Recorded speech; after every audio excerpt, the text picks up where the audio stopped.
Aujourd'hui, nous sommes aux Charbonnières à la Vallée de Joux et nous avons rendez-vous avec 4 personnalités de l'AOP Vacherin-Mont d'Or dans un endroit emblématique.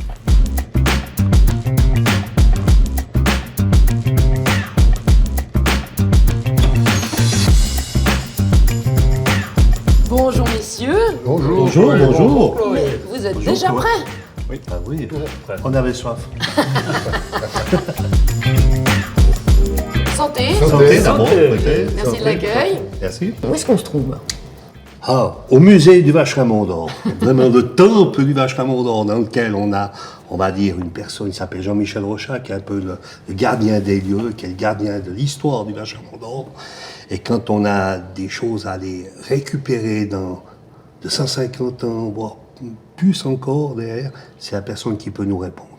Est-ce que vous pouvez m'expliquer les points principaux du cahier des charges de l'AOP Vacherin-Mont d'Or? Alors, on va peut-être, de manière générale, commencer par la zone, qui est très importante. Oui. La zone qui s'étend, on va dire, du Jura-Vaudois, au pied du Jura-Vaudois, jusqu'à Romanel-sur-Morge, dans lequel tout est produit. Le lait, mais il ne faut pas oublier le bois également, c'est très important. Le bois vient de la même zone, d'accord? Les cendres et le bois. Et puis de l'autre côté, un élément principal, c'est qu'il est fabriqué au lait thermisé. Si on compare avec notre cousin français qui est au lait cru, nous sommes au lait thermisé. D'ailleurs, vous, Luc, en tant que producteur de lait, quels sont... Alors, c'est d'abord des fourrages de qualité, séchés, pas ensilés. Des fourrages souvent de prairies naturelles, pour la plupart des cas, qui donnent ce caractère et qui amènent l'aspect terroir au produit. Qui donne ce goût Particulier. particulier. Le lait, il est très sensible à la qualité des fourrages et on le retrouve, et cette qualité de fourrage, on la retrouve dans le produit fini jusque sur la table du consommateur. Et pour les producteurs affineurs? Alors, l'approvisionnement lait, après le lait, la thermisation du lait, et puis après pour l'affinage aussi, l'utilisation du bois pour les planches et tout ça. Après, on a pas mal de contrôles, grâce Ça, à c'est, l'interprofession Oui. qui vient nous contrôler chaque lot. Voilà. Des autocontrôles. Il y a des autocontrôles, mais il y a aussi le contrôle officiel de l'interprofession qui valide chaque lot avant qu'il parte sur le marché. Voilà, ça j'étais assez impressionnée. J'ai appris que vous êtes le produit suisse le plus contrôlé. Oui, tout à fait. On C'est peut le ça. confirmer. Oui, tout à fait. On De a une par- sécurité alimentaire qui est au-delà des exigences légales. Oui, je crois que la qualité, finalement, on l'a dans les gènes. Du début de la production jusqu'à l'affinage, le souci de la qualité, il est permanent. C'est pour ça, les contrôles, ils sont là, ils sont nécessaires, c'est une sécurité. Mais finalement, ça confirme que le professionnalisme dont fait preuve l'ensemble de la filière. Typiquement, est-ce que ce soit saisonnier, c'est un inconvénient? Ou vous aimeriez faire du vacherin toute l'année? Moi, je ne pense pas que c'est un inconvénient. D'accord. Ça peut même être un plus, parce qu'en fait, il a attendu à un moment donné.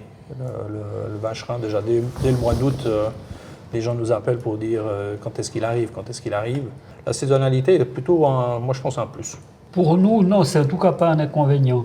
Il y a quand même une particularité, quand on arrive vers l'automne, la production laitière diminue, les fourrages sont différents, sont plus matures. Si elle est saisonnière, c'est pas tout à fait un hasard.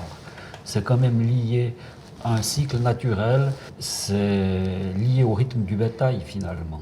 Et dont la production laitière diminue à l'automne, et voilà, et on fait le vacherin, c'est des plus petits volumes que le gruyère, ça permet plus de souplesse. C'est un produit qui se stocke moins longtemps aussi, donc on peut le consommer tout de suite. C'est que du jour au lendemain, dans les magasins, on a introduit le Vacherin-Mont d'Or. Ça veut dire qu'on enlève un article pour mettre notre Vacherin-Mont d'Or. C'est extraordinaire, ça. Ouais. De Genève à Saint-Gall, je répète toujours, et de Bâle à Lugano. Comment est fixé le prix d'un Vacherin-Mont d'Or?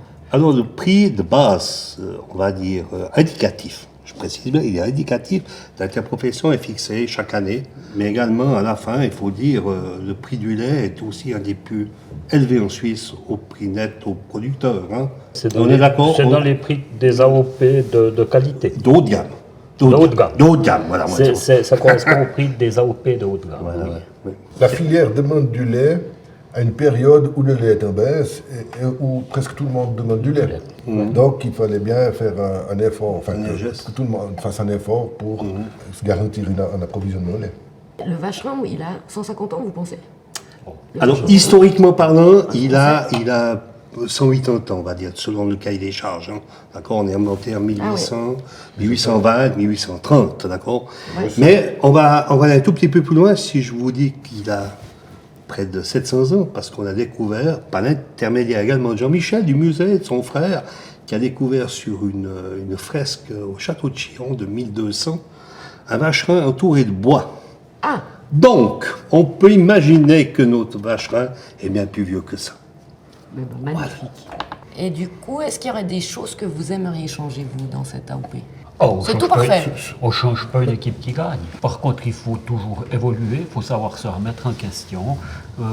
La qualité, elle n'est jamais acquise. Le produit, il a une origine.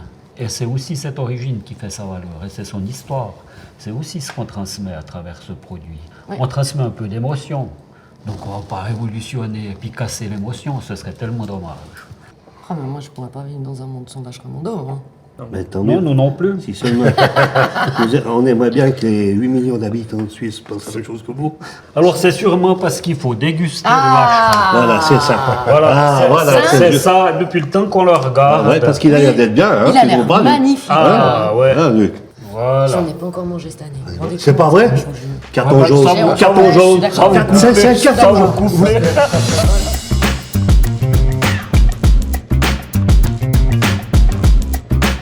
Et je crois que si vous avez un produit comme ça, ça appelle à la convivialité. Un verre de vin, se retrouver autour d'un vacherin, vous n'allez pas le manger seul. Franchement, moi j'aime le vacherin, mais il faut aussi être raisonnable.